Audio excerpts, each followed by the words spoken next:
Hello, Assalamualaikum. Good day to all of you. I am your professor. I am Brother Joars Alferez, a member of the order that is called Carmelite Secular. So today we'll be discussing about the conflict sensitivity and promoting peace paradigm. So for the outline, you'll be able to know what is conflict sensitivity approach and why is it important. Then will be able also to know what is conflict as well as the violence, then to be conflict sensitive as well as the key takeaways. So we move on.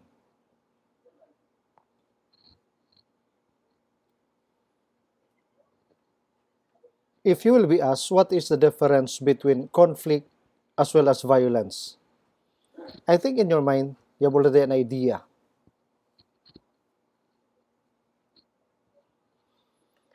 When we say conflict, it is said that conflict is not inherently destructive or negative phenomenon. I think we all believe in that. Because if conflict is seen as distinct from violence, then opportunities can be identified through which conflict can become a force for positive change. So conflict, it is not necessarily negative, but it can also give us positive, particularly the positive change. Then this is also the opportunity, as what we say, positive change that result from conflict. So there is something good also when we talk about conflict for change, particularly the positive change. Then it includes raised awareness of underlying injustices or systematic structural forms of violence that we have remained latent or unchanged. So if we have conflict, so therefore all of us are aware. So it raises awareness. So that's one thing positive when you talk about this conflict.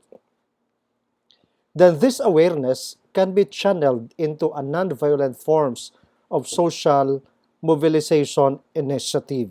So once again, our awareness of this conflict can be channeled into a non-violent forms of the social mobilization initiative. So that is something positive. Then we lead to a better ways of doing things or improve and strengthen systems and structures that reduce the levels of structural violence experienced by the marginalized or excluded groups of people. Especially you as police officers, you are serving the community, you are serving the poor, and surely in your community, there are a lot of conflicts there. But if you are sensitive enough to determine or to be aware of this conflict, I think it will give you also some chance of turning it into positive. Then another, we will now go to the understanding violence. And you know what is violence? It includes actions, speech, writing, attitude, and processes that cause physical, psychological, or social harm or damages to people or property. So violence now, from the word in itself, that's unexplanatory, very explanatory.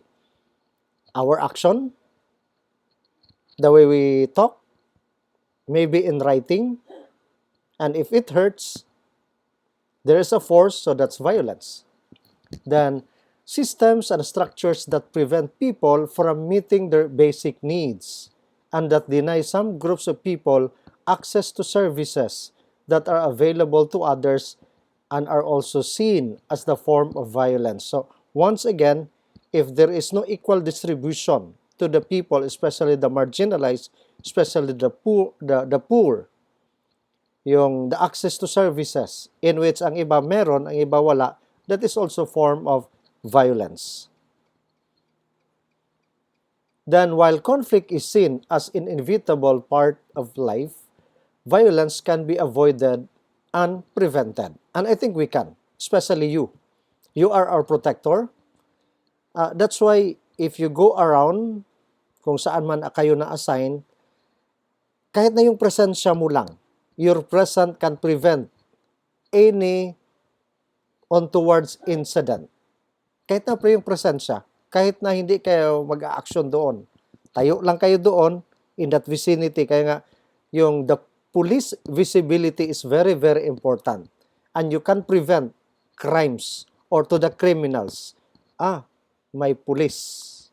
But not sa ilalim ng tulay, but police there, your presence speaks a lot. And you can prevent the criminals as well as the crimes that will be committed by those bad elements. Then the manner in which people respond to conflict, including the strategies and approaches that they use, can also escalate existing tensions. So that's it. Talagang nakakatulong in order to prevent the so-called violence. Then what about this conflict sensitivity? Take note on this. Conflict sensitivity defines the ability of an organization to, like your organization, PNP organization, to understand the context it operates. So there is a need to understand the context. Ano ang konteksto? If you know the context, of course, knowing the context so that you will not be able, hindi ka magiging out of context. But if you'll be out of context, that's another problem. You will create conflict. Okay?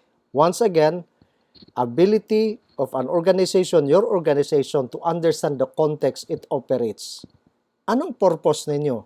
Anong gamit ninyo as an organization? And of course, you know that one very well. To protect, to serve and protect. So that's your context. Wherever you are, that's 24/7. Wherever you go, you are our protector. That's your context, of course.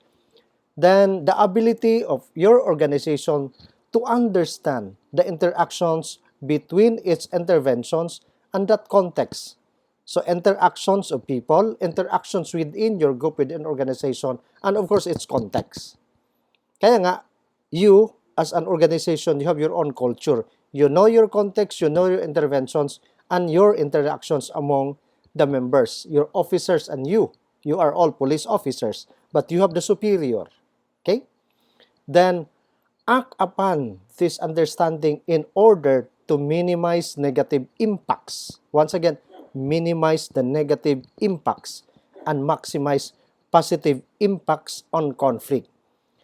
So, given a scenario, given a situation, when you talk about conflict sensitivity, it's given na may conflict na. But to be conflict sensitive, wag mo i-trigger yung conflict, but sabi nga, minimize the negative impacts and maximize the positive impact when you talk about conflict. Because sabi natin, conflict is a natural phenomenon, and therefore, if it is a natural phenomenon, that will lead you to change to a positive thing, or maybe to peace. So take note. Another definition, it is deliberately systematic practice that ensures that our processes and actions minimize negative and maximize positive effects within a given context. So, balik-balik itong context kaya context is really, really very important. Then, based on the awareness, you have to be aware on that conflict and about the interactions between and the said processes and actions and in a particular context. In a scenario like if you have an operation, that's why it's very important may mga ano din kayo, di ba, yung mga intelligent report. Minsan masunog kayo. Bakit masunog? Siguro may nag-leak. But if you know that the context in itself, na kayo-kayo lang, the confidentiality, so therefore, talagang positibo ang dating doon. Okay?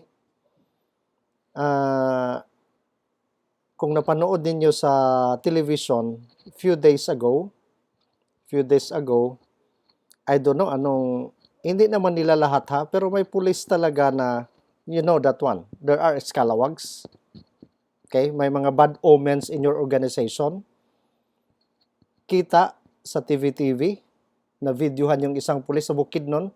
I think you are aware of that. Anong ginawa? Bang, bang, bang! Tapos, yung pinatay nila, nga drug addict daw, linagay yung 38. So, mas lalong nahalata. The tukhang before until today, nandoon pa rin.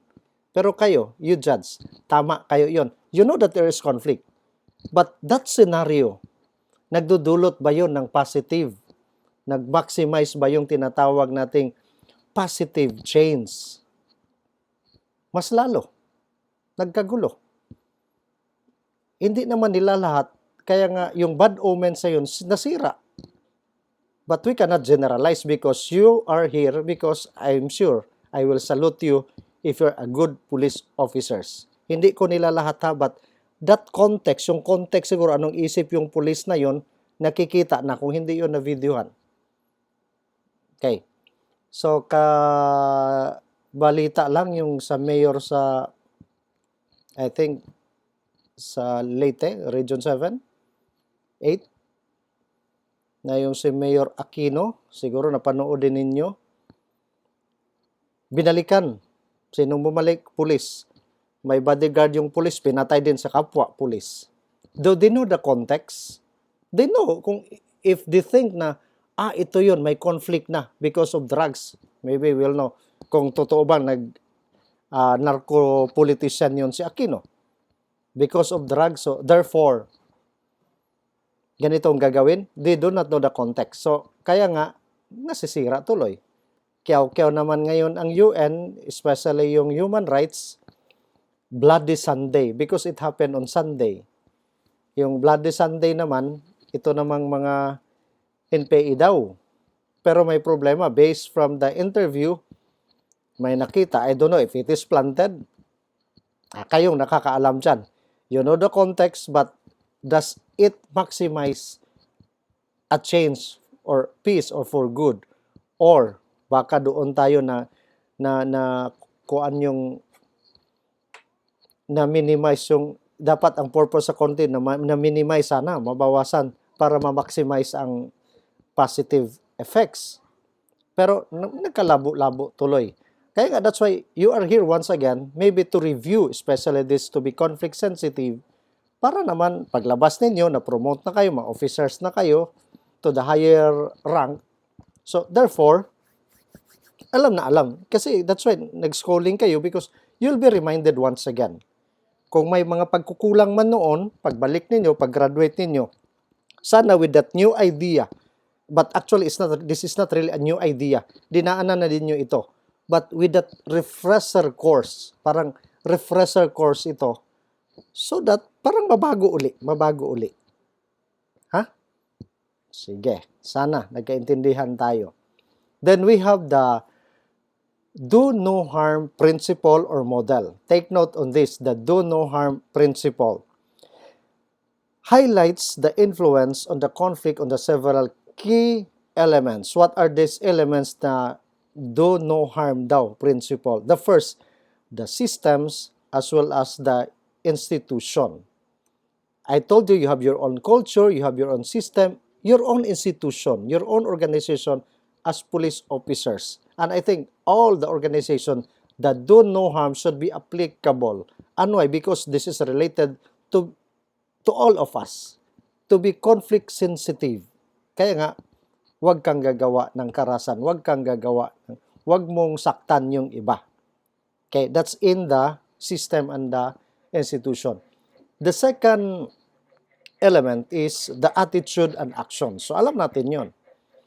The way we act, our action, kaya nga, action speaks louder than words.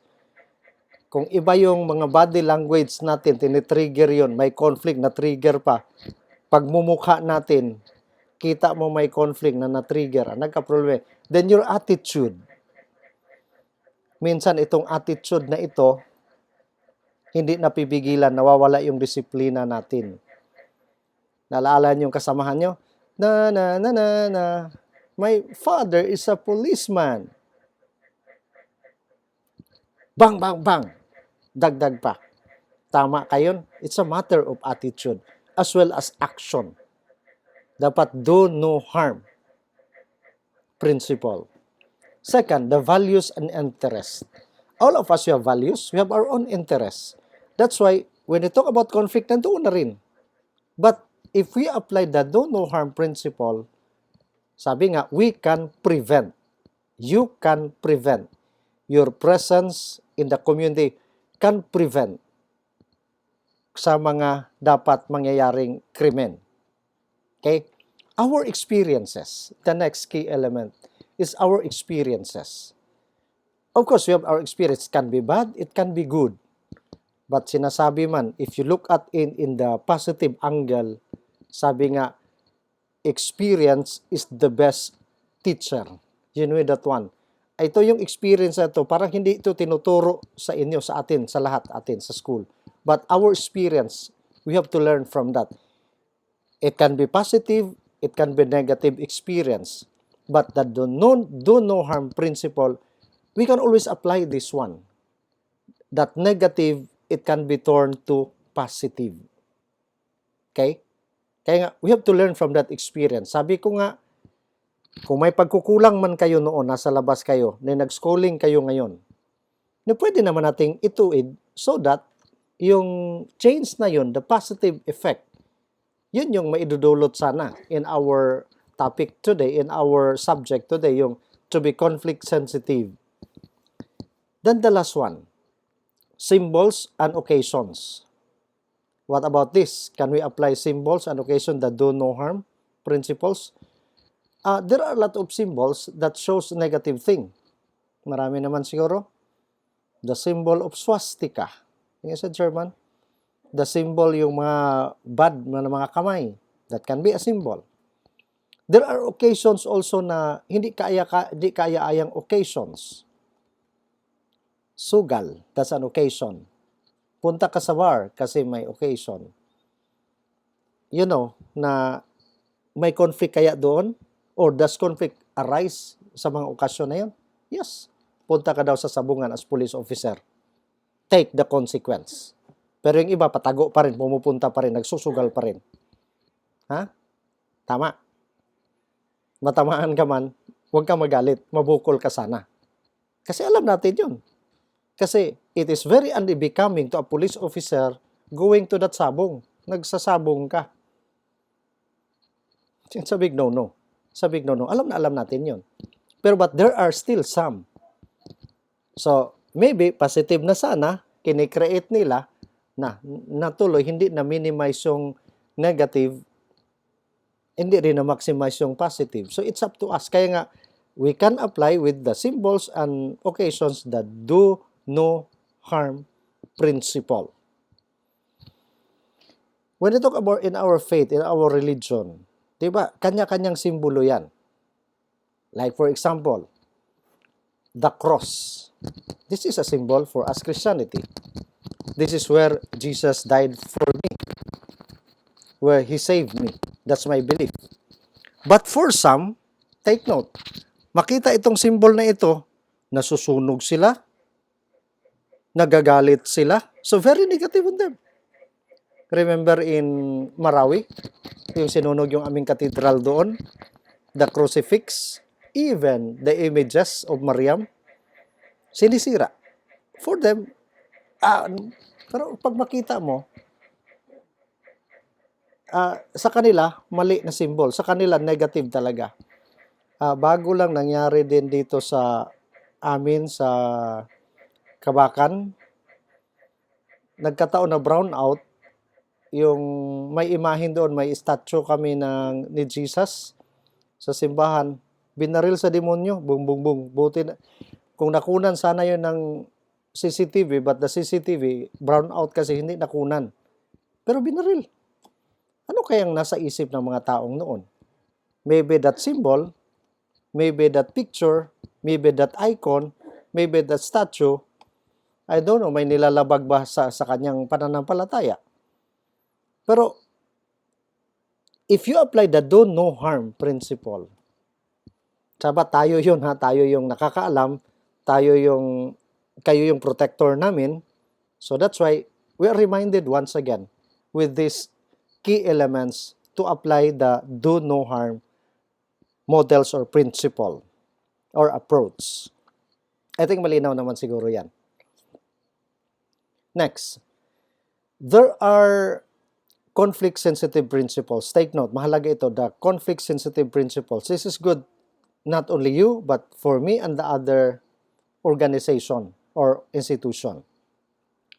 Conflict-sensitive programming focus on people, the relationship between them, and the processes, not only the outcomes and immediate solutions. So, focuses on people, tao talaga yan. The relationship, the processes, and what will be the outcomes and the solutions if there are problems. That's the first principle to be conflict sensitive.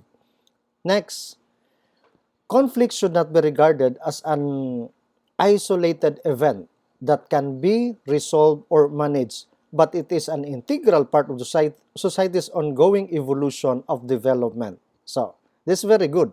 Okay? Conflict, it's part and parcel of our life in the society or in the organization.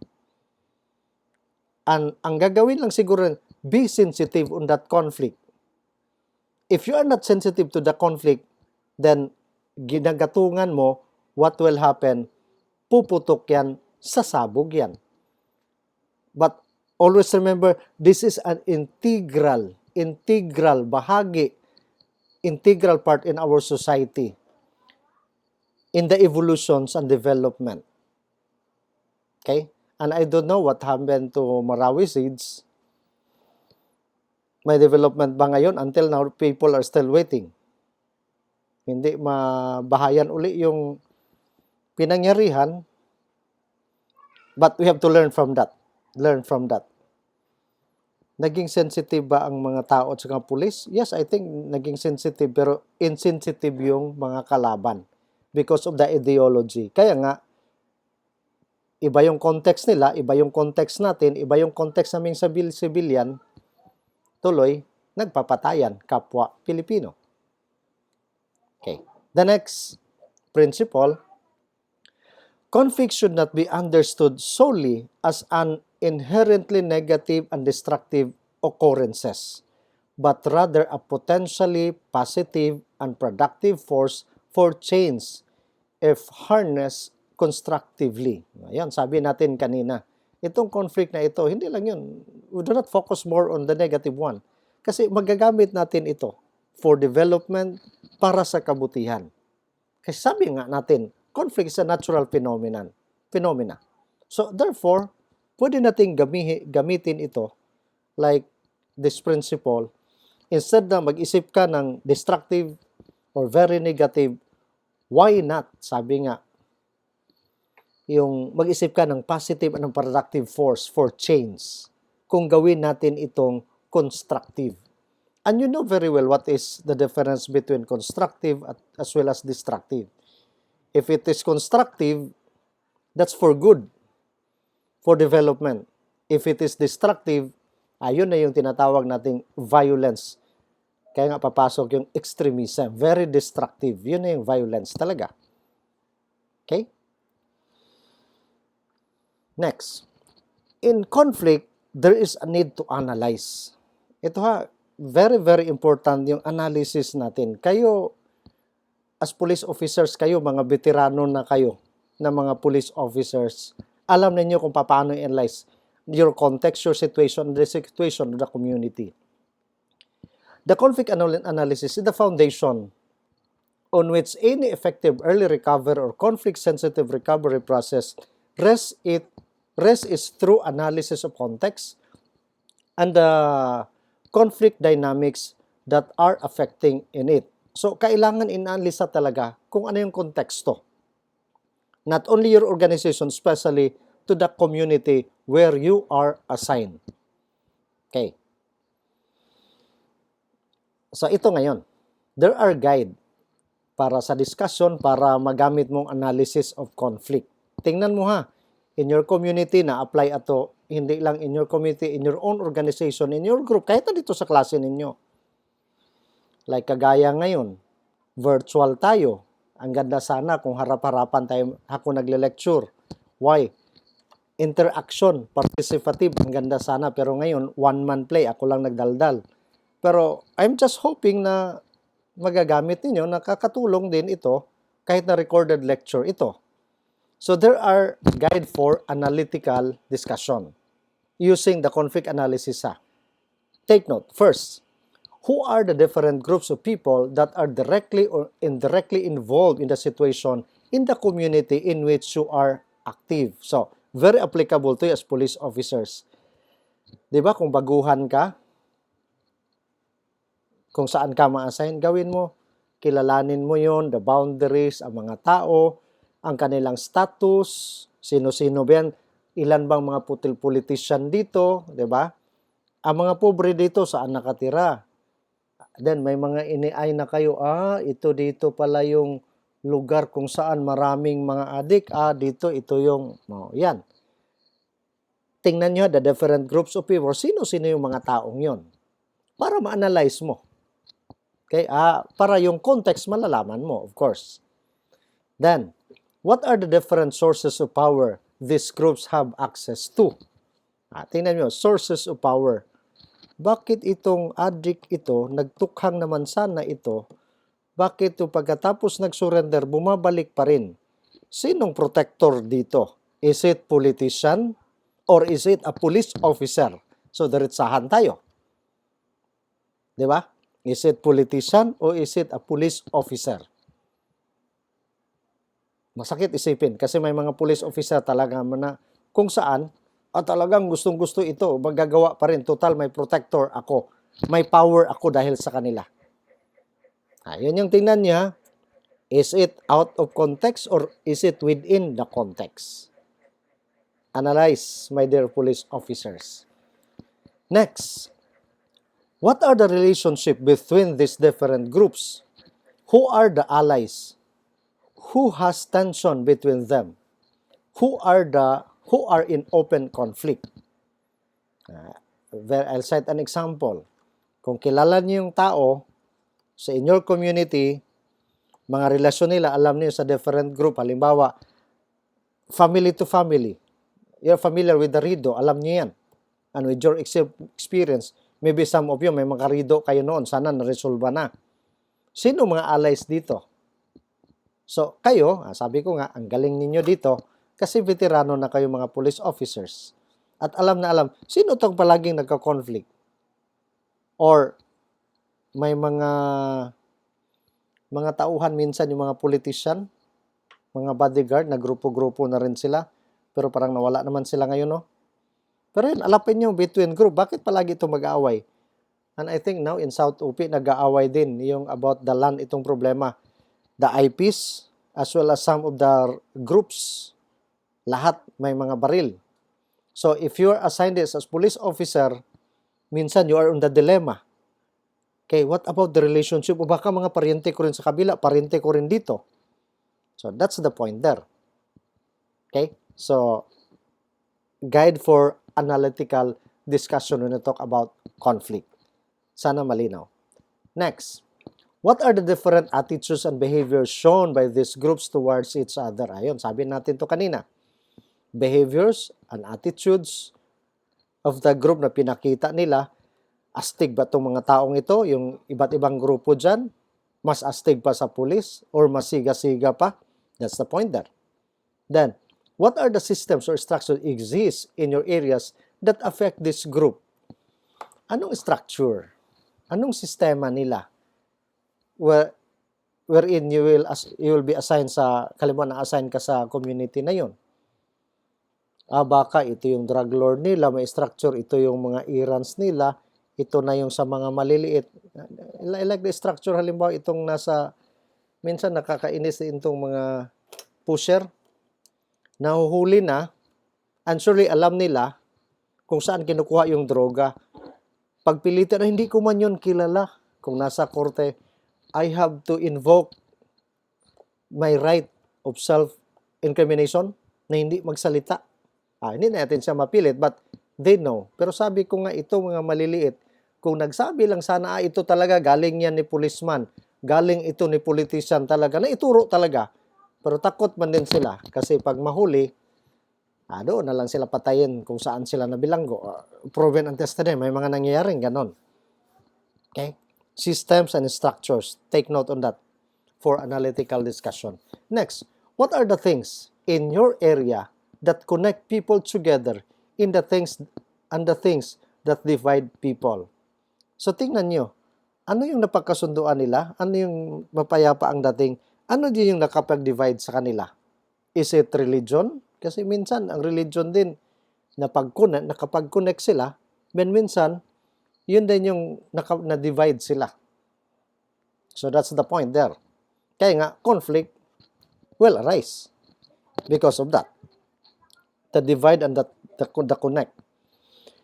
Then what about the word conflict? Take note.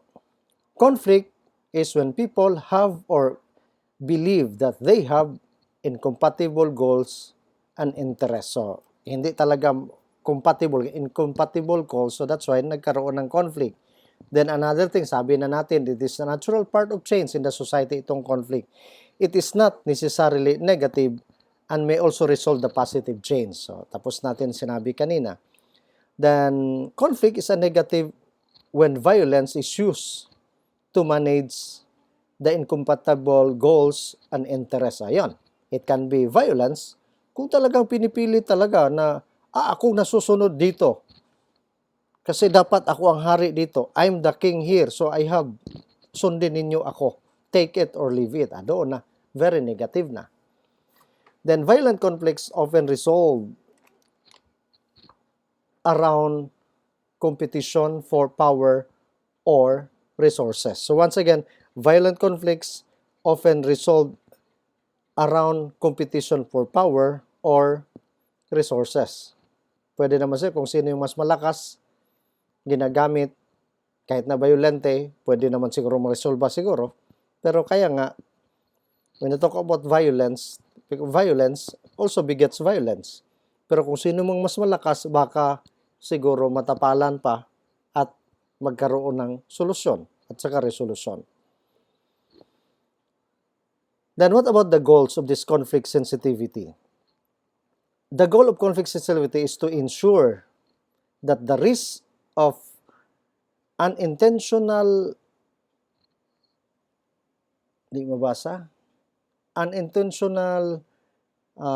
conflict, unidentified, unmitigated, that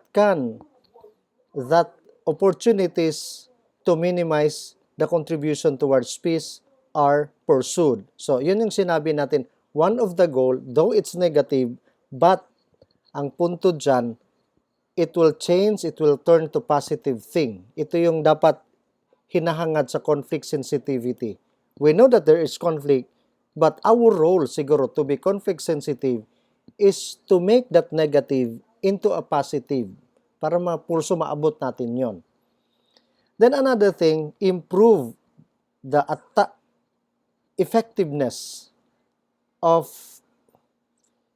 informational assistance, whether humanitarian, okay, kung may mga tulong na, like here, kung nagkahalimbawa dito sa nangyari sa atin, the Marawi Siege, the Sambanga Siege, may mga humanitarian dumadating, there are a lot of NGOs, even the GOs, mayroon pumupunta doon, then tumutulong, then especially yung peace building, para yung the trauma, may mga healing din ginagawa, para laman matulungan. Kasi alam natin, nangyari na talaga yon.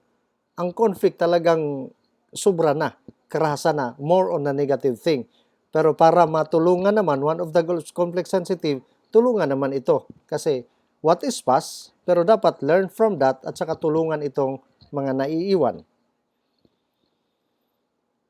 Another components,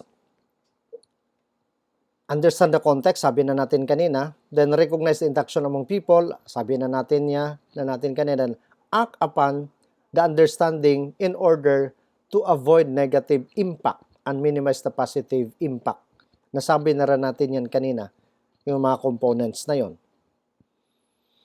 Then, in understanding what conflict scenario looks like, ito yan, connect yan. The principles of conflict, nandoon yung the dynamics, the accountability, take note on that. Then humility, that's also very, very important, especially in understanding or to be conflict sensitive. Itong humility na yan, if you are humble as leader, as our protector, as police officer, titingnan ka ng tao, susundin ka rin nila. Kasi nagdadala ka ng good vibes. Okay? Integrity, of course, nandyan. Accountability, nandyan din. So, we are going to fast track this one. Now, the conflict sensitivity needs also to be integrated in all phases of policy, design, implementation, monitoring, and evaluation. Kaya nga siguro kayo, kung may mga projects kayo, may mga program kayo to your community, please do not forget to consider this conflict sensitivity. Integrate in a policy. Yun bang tingnan nyo, itong halimbawa, ang project mo, you have the so-called friendly sports. Okay, friendly sports. So, kita mo, when you design that one, sports, look at the pros and the cons. The positive, the negative. But sana, magdudulot ito more on the positive to be conflict sensitive. Then do not add an extra level of harm and leverage positive peace. So, wag ka na magdagdag kasi alam mo naman yon. Wag mo nang i-trigger. Halimbawa kayo, may mga senaryo na may mga tao nangyari sa community. Tapos yung iba, hindi na masettle sa barangay. Punta agad yan ng pulis. And I know very well na kayo, ginagawa naman yung trabaho ninyo na pag pumunta sa pulis, of course, naka-blatter yan. Pag dumating na yan, you look at two sides of the coin. The positive, the negative. Kaya nga sabi, look at the context. Huwag ka nang magdagdag. Kahit na pariente mo yan, kasalanan talaga nila yun, kaya nagkaganon, kaya nasaksak ka. Ikaw, you are not a good leader. You are not a conflict sensitive kasi dinagdagan mo. Sabi nga, do not add an extra level of harm. Kaya dapat doon ka sa peace. Timbangin mo. Okay? Then, conflict-sensitive approach does not ignore ambiguities. Kung labo-labo man yun, dapat, you have to make it clear. Sabi nga, it would be good, tingnan yung both sides. The positive as well as the negative. But once again, ito, inuulit-ulit ko palagi, positive, negative, but sana more on yung negative na yun, nadadala mo on positive. Kasi yun yung being conflict sensitive.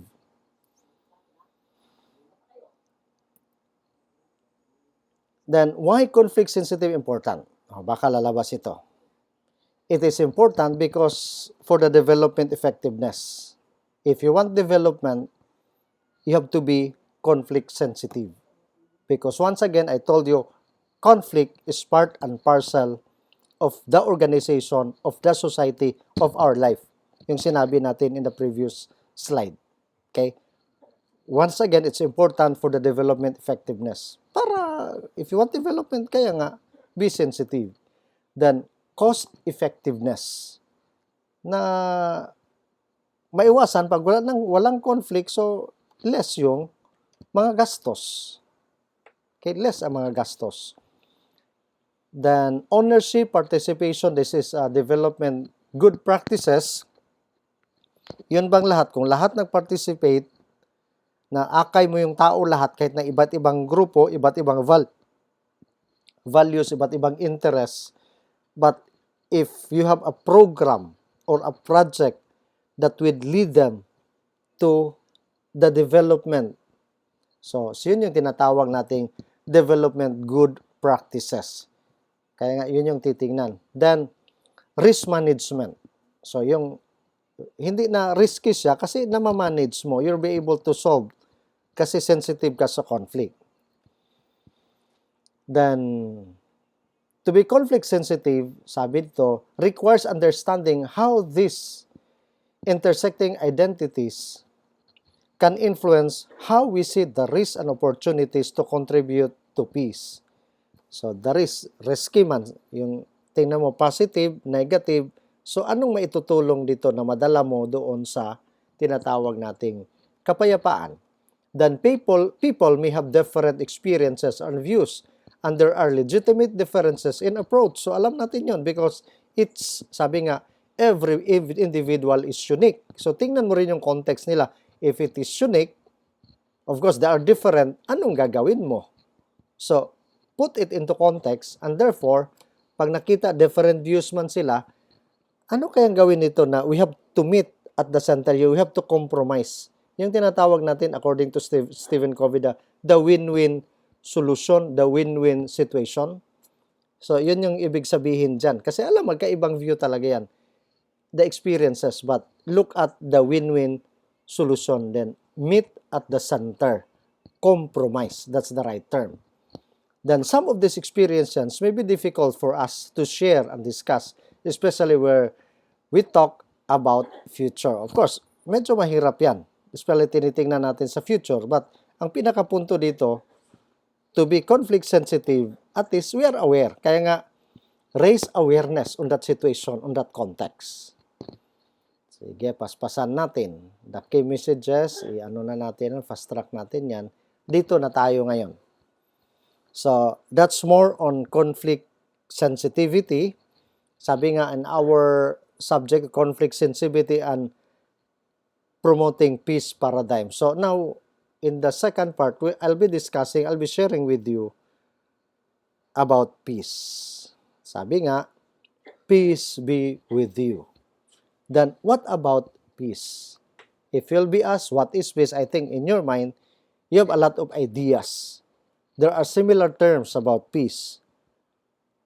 Kapayapaan, pakigdait, kalinaw, in Maguindaon, kalintad. And I think we have a lot in our mind. In Islam, in Arabic, it's salam, it's peace. Kaya nga, Islam is a religion of peace from the root word in itself. So that's peace in mind. We have a lot. Okay?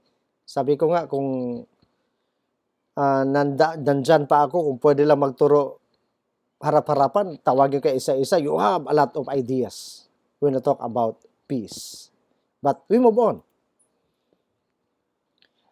Despite of a lot of meaning of peace, sabi nga, peace does not have a universal as well as consensus definition. So therefore, kadami-dami man. It depends to the context, it depends on the situation, it depends to the culture, it depends to the belief and to the people. Kaya nga, wala talagang universal at saka consensus definition. May sinasabi na saying in Latin, sic vis pacem para bellium. I think familiar with this, nadaanan din nyo ito. Okay, baril man yan. Sic vis pacem para bellium. What does it mean? Alam siguro niyan. If you want peace, prepare for war. If you want peace, prepare for war. Yun yung sic vis pacem, if you want peace, para bellium. Mahirap ba intindihin yun? If you want peace, prepare for war. Kaya nga dito papasok yung sabi ng isang author na peace is not merely the absence of war.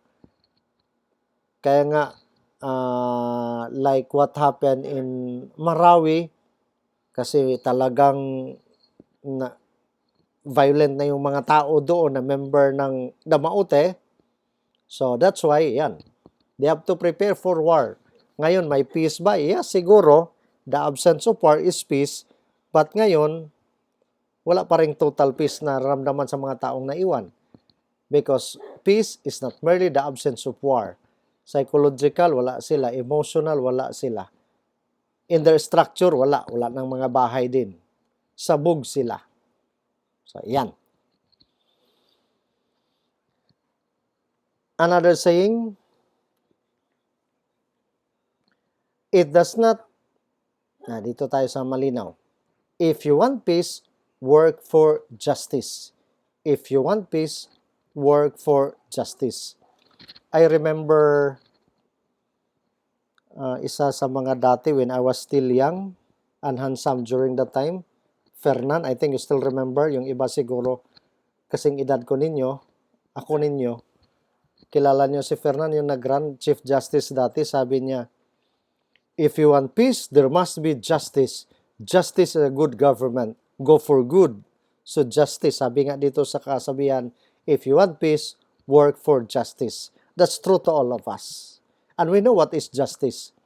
You have to give to that person, to that people, what is due for that people, to that person, especially the oppressed, especially the poor, especially the marginalized.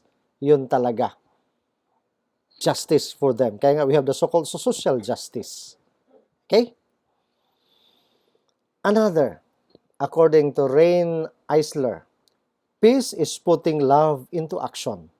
Peace is putting love into action. Remember mo siya yung awit? Sana'y pag-ibig na lang ang isipin ng bawat isa sa mundo. Sana'y wala ng away, sana'y wala ng gulo. Sana, if you want peace. Kaya nga, peace is putting love into action. And surely kayo, my dear police officers, ayaw nyo ng gulo, ayaw nyo ng away, gusto nyo ng kapayapaan.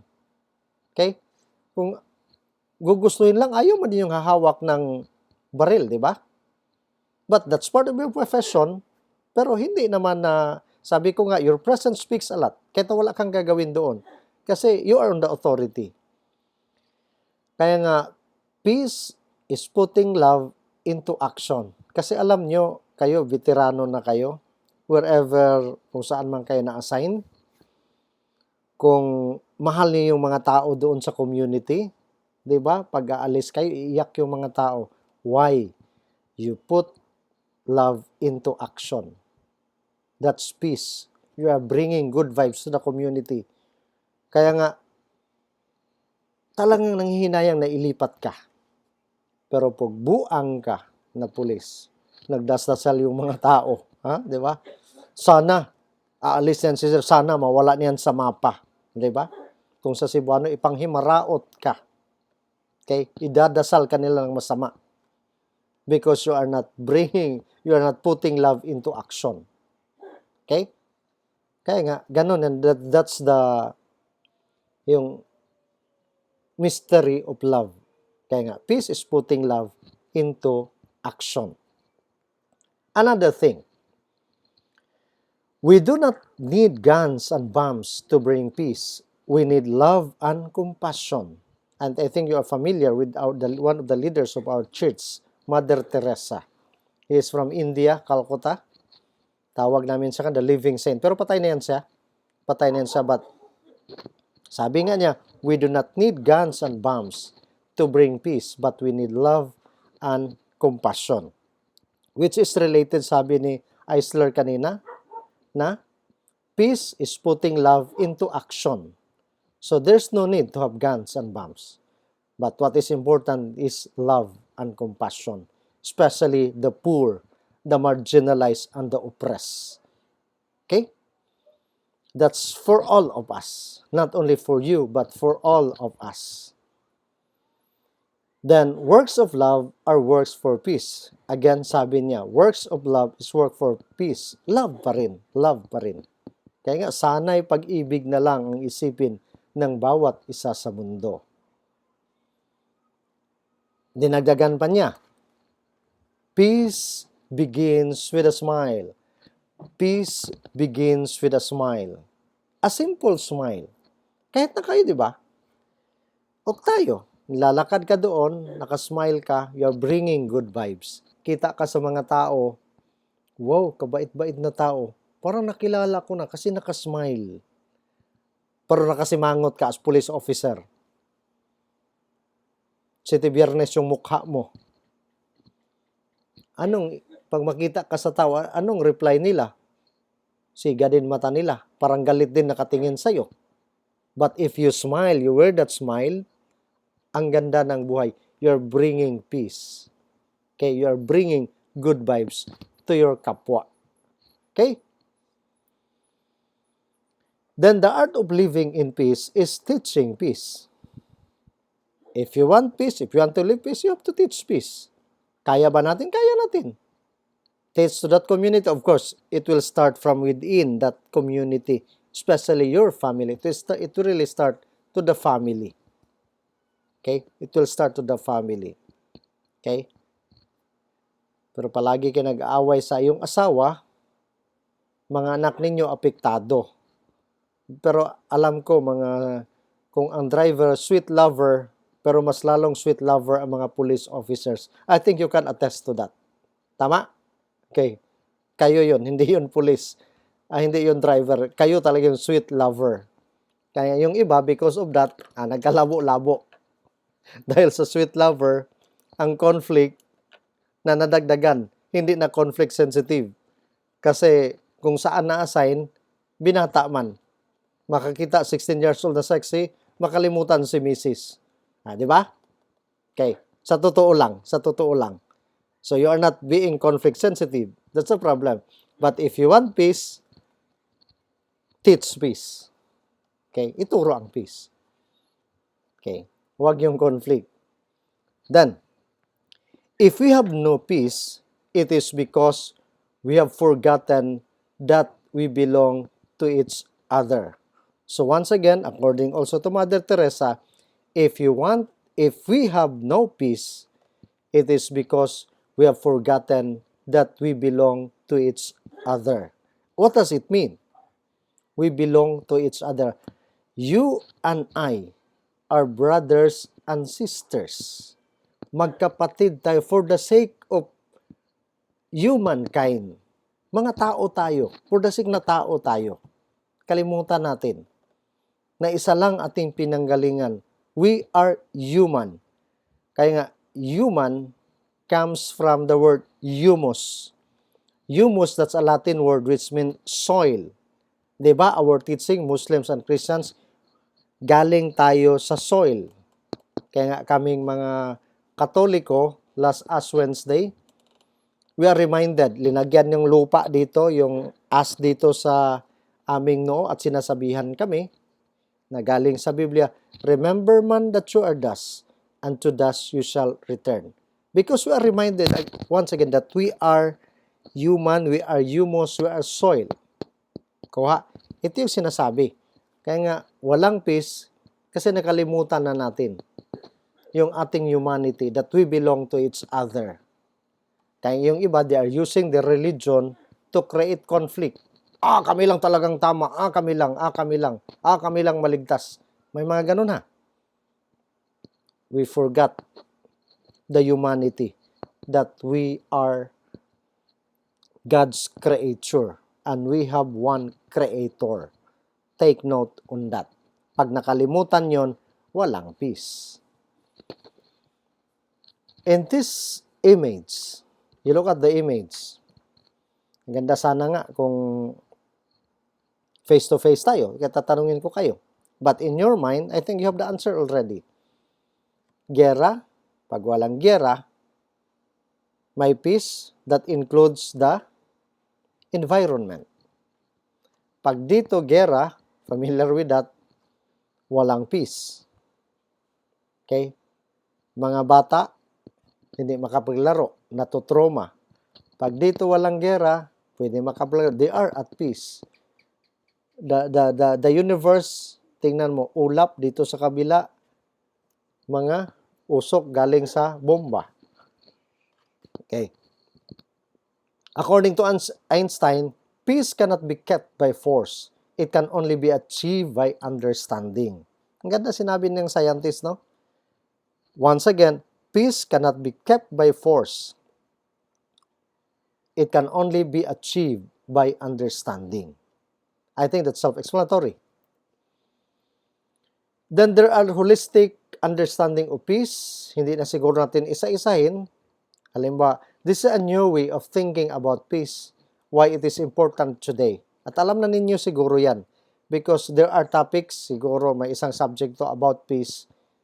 I-fast track lang natin ito. Yung the holistic understanding when I talk about peace. Then, another definition of peace.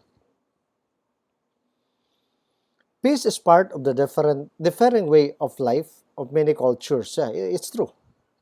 Sabi nga natin kanina, nagkaiba-iba talaga, ibang kultura, ibang lahi, ibang religion. For the Jewish and Christian, we always say, peace be with you. Kayo mga kapatid ng mga Muslim, Assalamualaikum. Diba? When we greet, peace be with you. Okay? Sa mga Greeks naman, Irene. So that's the way, especially sa kanila, Irene. That's peace. Then another thing, peace in Hebrew, that's also shalom. Sa Arabic, sa Arab, it's salam. Kaya nga, where salam, in which galing yung the religion of Islam. Islam is salam, it is peace. Okay? Then it is beyond the Roman peace or the Roman pax. Pax is also a Latin word of peace. To an understanding of peace, that includes also justice. So, nandun palaging justice. If you want peace, work for justice, sabi natin kanina. Then peace is not only an absence of the whole violence, but also the presence of justice and human security in all their forms. Ayan. Justice and human security in all their forms, not only the absence of all violence. Then there are two kinds of peace, the positive as well as the negative peace. When talk about negative peace, another term is Cold War. Then the positive peace, tawag to is hot peace. Then the negative peace is the absence of wide range physical violence or conditions of war. So negative, pang wala yung physical violence or yung the conditions of war. Then sa positive naman, it is promoting structural and cultural peace for the development of the society. So that's according to Galtong, two kinds of peace. So yun na yun. In that diagram, the positive as well as negative. The positive one is more on the preference, on the conditions of the well-being, and just relationship. Pero pag meron niyang poverty at saka hunger, then the structural violence, may racism, mayroong discrimination, may prejudices, so may problema dyan sa positive peace. Dito naman sa negative peace, kung may direct violence like war, culture, child abuse, women abuse, so therefore, mawasisira din yung negative peace and it will result to violence. So yan na yung sabi natin kanina, dagdag sa isang research si Nakamura, but galing yan kay Galtong, the positive as well as negative peace. Absence of direct structural violence and absence of personal and social violence yung negative, while the positive presence of the well-being and social justice, then the presence of fundamental human rights, then the presence of gender equality and racial equality, pag positive peace. So there are also four kinds of levels of peace. Personal or the inner peace, the social, the peace with nature, and peace with the Creator or the Supreme Being. So in the diagram, yan. The levels, it will start dito sa personal, within the inner peace. Then pag meron ka na, it will radiate to social o interpersonal sa labas. Pag okay na tayo sa labas, it will radiate naman. Especially peace with the nature, peace with the environment, peace with other creatures of our Creator. Pag okay na yan, it will radiate to the whole, sa kabuuan na. Kaya nga, yung kabuuan na yon, doon na makonect na natin sa tinatawag nating peace with the Supreme Being, peace with our Creator. So, those are the four levels of peace.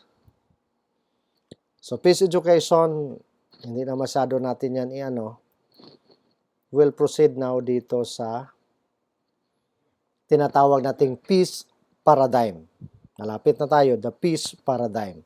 What about this peace paradigm in our country, in the Philippines? There are 5 in this course, in this subject, there are 5 peace paradigm. Isa-isahin natin to, hindi na basahin natin, but the way, naintindihan naman siguro niyo. Peace is power politics, yung unang paradigm. Second, the world order. Third is conflict resolution. the fourth non-violence, then the fifth is the transformation. Then, what about this? Power politics or peace through coercive power. Ang tinitingnan dito, yung traditional way of achieving peace through power. Like for example, in the Philippines, sabi ni Duterte, kasi nasa power siya sa politics, sabi ni Duterte, I hate drugs. I hate drugs. Kaya nga may tukhang. Kasi drugs daw lahat sinisira, kabataan, mga tao. Okay? And gusto niyang peace, take it or leave it, that's why we have the tukhang. Siguro ngayon, hindi na pa man nauubos, nandyan pa rin, nag-i-exist pa rin, pero medyo na-minimize. Kuha. Because of that politics power. Another example, bawal ang kurap sa aking pamumuno. Medyo nabawas-bawasan. But the problem, remember the PhilHealth? Si General nilagay doon, nawala ang issue. Pero billions ang pinag-usapan kinukurap. Saan na? Who is accountable for that? Kita ninyo? Kita ninyo? May peace ba? Ay wala kasi nawala naman. That's the point there. Another, yung power politics. Vaccination. Sinovac. The Pfizer, yun yung mga vaccines natin. Okay? Kyaw-kyaw ito si Robredo. Galit itong matanda. Tumahimik, wala kang nagawa. Ganito, ganyan. Gamit pa rin yung power politics. Akong may alam dito, bugo ka, mag-aral ka uli ng personalan, below the belt na. Pero may peace kaya yon using the power politics. Alam ninyo yan. Okay? That's the point there. Okay? So that's the first paradigm. Pero sa atin, traditional way, pwede naman to attain the so-called peace through itong power politics. Pero tingnan lang natin the pros and the cons. Tingnan din natin context. Okay? Not really perfect, but still, we can achieve peace through that coercive power. The next, world order. Peace through the power of law. Peace through the power of law. That's the second paradigm of peace. World order. That's why we have the so-called UN. Diba? Yung sa UN, alam natin, there are, I think, 200 members or more than 100 members na ngayon na member ng UN. In which tayo, isa tayo ng member ng UN. Kaya nga, world order, China. Kasi buang man ang China, no, alam natin, they took advantage kay Duterte. Si Duterte took advantage din sa China kasi doon siya nangungutang. But at the end of the day, pag mawala siya, in fairness naman, in the previous administration, we won to the International Tribunal na atin yung South China Sea. Pero, because of politics din, problema, kasalanan ninyo, kasalanan ng Chinese, ganito, ganyan, nag-backdoor ka, lahat-lahat na paninira. But one good thing, we won. International. Kaya nga world order sana. But the problem, yung peace medyo malabo pa rin, no? Okay? Peace through power of law. Dapat yung international world order. Another example, itong sa DOH natin, sa mga vaccine natin, world order pa rin. Kaya nga, maraming nagkikritik. Bakit Sinovac mas mahal? Tapos doon tayo kumuha. Tapos ang efficacy is only 50%. Samantalang dito, konti kasi mas mura sana, konting kinuha. We do not know. Behind. Okay? Pero, using the conflict analysis, alam natin yun. Alam natin yun. Each one of us, we have our own idea. But once again, the peace paradigm, pwede pa rin ito kung titingnan natin yung kabuuan. Yung we can achieve peace through power of law, especially the international law, the international humanitarian law. Okay? Pagsusundin lang talaga. Pero may mga ibang countries man, like China, astig-astig man din, like Korea, the North Korea. Gusto man din mag-superpower. Ang China gusto mag-superpower. Kaya kontra sila ng US. Ang US, ang superpower man talaga, hambugiro man din ng US. Kaya nga, yung peace, mahirap. But in a paradigm, peace paradigm, pwedeng mangyari. Kaya kung magkasundo-sundo lang iba't ibang mga bansa, and we have to follow the international and humanitarian law. Okay. Next, conflict resolution. We can achieve peace through power communication. Medyo hayag-hayag sana ito. If there are conflict, pag-usapan in order to be resolved. In the mind of our president, meron ba din siya, hindi tayo ready kung makipag-gera tayo kay China. Ilan lang tayo, konti lang tayo. So, what is important is negotiation, power of communication. Okay? Pero maro din kasi ang China, di ba? May base militar na sila sa South China Sea.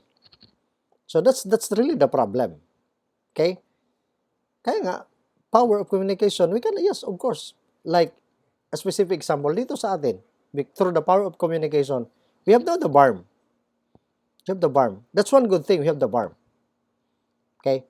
Hindi na masyado nagkagulo, mapayapa na kayo between you, the military, the police military, as well as the BF, okay na. Normalization, nagkasundo na. Ang ganda na. Because of that, we attain peace through the power of communication. Kasi nag-uusap, nagne-negotiate. Kaya nga, may conflict, but it was being resolved through negotiation, through the use of power communication. Got it? Sana naman. Next, the non-violence or peace through willpower. Saan ba ito nag-umpisa itong the non-violent or the active non-violence? I think you're familiar with Gandhi, si Mahatma Gandhi, Martin Luther King, na I don't know, with Gandhi, I think napanood man nyo, sikat, all over the world. Ito yung legacy ni Gandhi na iniwan sa atin. He was being assassinated, pero may iniwan siyang legacy all over the world when we talk about peace. Yung the non-active violence. Okay? Kasi what happened, di ba? Doon sa India, lusubin sana sila ng mga British Army. But what Gandhi did with his disciples, they fast, nag-ayuno sila and pray. So, what happened? Sinalakay, pinatay siya, wala. Okay. And that non-active violence, may mga countries, may mga replika na. In our country, in the Philippines, remember EDSA Revolution? Nung pinatalsik si Marcos? That's a replica of the non-active violence that's coming from Gandhi. Anong ginawa sa mga Pinoy?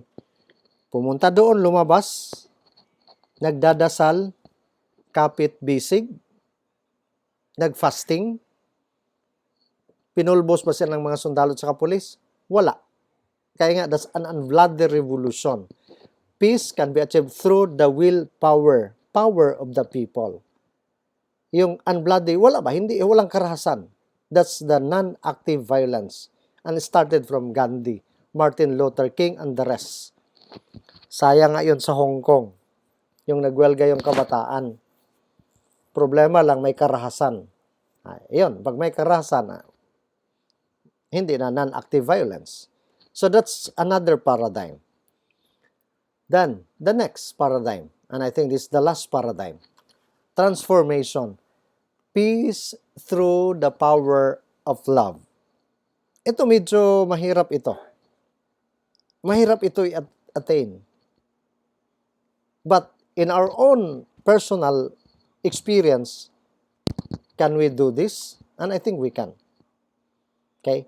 We can achieve peace through the power of love. Yun yung sabi ko kanina, babalik-balik sabi ni Mother Teresa. Love and compassion. Okay? Doon palagi sa love. No need for guns and bombs. What we need is love and compassion. Peace is putting love into action.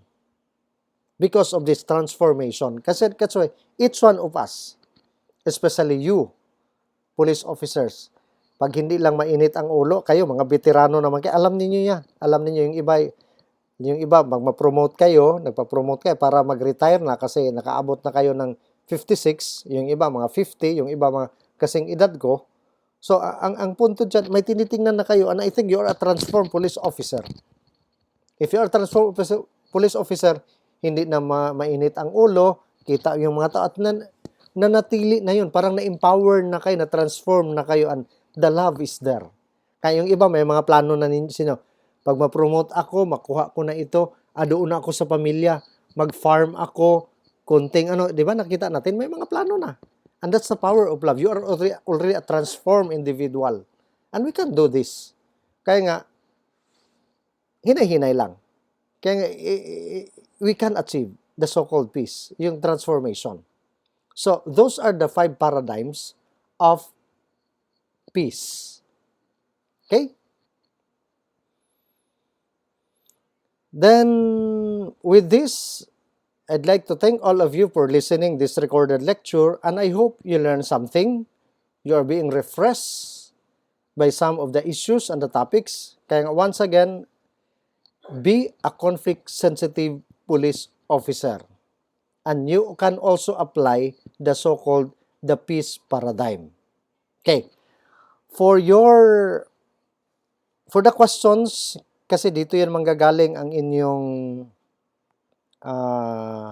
examination, and this is essay, and it's up to you siguro kung maggrupo man kayo by 5 or by 10, kung 50 ke 10, 5, pero mas maganda 5 lang so that you will contribute, may isa lang taga-sulat. Pero please kayo mga senior police officers, please write your name legibly, yung mabasa. Kasi yung the previous, nagka-problema ako, murag kinakaan sa manok ang sulat nila, hindi mabasa. Sana mabasa, kasi pag-check ko, hindi din ako nahihirapan. Gusto ninyong mataas na grado, pagbutihan yung sagot. Okay, pagbutihan ang sagot. So, I will leave with you at least 3 questions. Okay. So, take note on this. So, the first question, madali lang. Nakinig ka man, and I think you can also pwede naman itong ulit-ulitin. You can download this presentation, this lecture to the YouTube, through my YouTube. Of course, naka-YouTube ito. You can also like, you can view, or maybe you can subscribe. Basig, daghan mo, dagdag pa ito sa income ko kung magdaming subscription. Okay? So, yon. First question, take note on this. What does conflict sensitivity mean? And why it is important. So once again, first question, what does conflict sensitivity mean and why it is important? And that's 15 points. So if it is 15 points, once again, you have to write it in a yellow pad paper, or I think yellow. Mas maganda yellow, medyo madami-dami. Usually, essay ito, of course, mayroon man din kaming rubrics how to check essay, pero if it is 15 points, please give me at least 3 paragraph. And do not forget the margin kayo mga senior officers na kayo. So once again, the first question, what does conflict sensitivity mean and why is it important? Second question, comprehensively discuss the do no harm principle considering the key elements. So once again, take note, comprehensively discuss the do no harm principle considering the several key elements. And I think, in-discuss natin isa-isa, kayo na rin mag-discuss sa sarili niyo. So once again, comprehensively discuss the do no harm principle considering the several elements. I think there are several elements, at least 5 elements, and that's 25 points. So you have to discuss comprehensively each component, each element. So once again, comprehensively discuss the do no harm principle considering the several key elements. And that's 25 points. So the last question, question number 3. Ito is very simple. Write a reflection on the saying. Write a reflection paper ha. Reflection on the saying, we do not need guns and bombs to bring peace. We need love and compassion. So once again, write a reflection on the saying, according to Mother Teresa, we do not need guns and bombs to bring peace. We need love and compassion. And that's 10 points. So the total of 50 points for your examination. This is essay. May mali ba dyan? Walang mali dyan, but just discuss, reason out. Pero please lang, wag nyo ako bigyan isang paragraph ha. 25 points, that's 15 points at 10 points. 10 points, bigyan akong 3 sentence. Dyan, ninyo matikman ang bagsak. Pero hindi ako mabagsak. But please, ayusin. Okay? So much for that. And I hope you learn something. Magkikita man tayo sa labas, at least kita mo yung pagmumukha ko sa inyo, sa ating group chat. Kita ko din yung pagmumukha ninyo. And hopefully sana ma-lift na itong virtual learning or doon mag face-to-face na tayo. Ang ganda sana, magkikita tayo, parang may connection. Pero ngayon, teis tayo, and we cannot control it, we cannot do anything, kasi nag-lockdown man din kayo dyan sa training center. So once again, I hope you learn something. So baka may susunod pa tayo ng mga subject, more or less the same yung aking gagawin. I'll record all my lecture, then learn from it, subscribe it, download it. While nag-rest kayo, pwede niyong panoorin uli. And I hope you learn something. So once again, you can call me Sir Joars, Brother Joars, Alferez. Pero by the way, I'm now connected with the Cotabato State University or Cotabato City State Polytechnic College. But in my previous work, I am working in one of the professors in Notre Dame University dito sa Cotabato City. So, once again, thank you very much, my dear police officers. God bless you all. Mabuhay, dalaygon ang Diyos.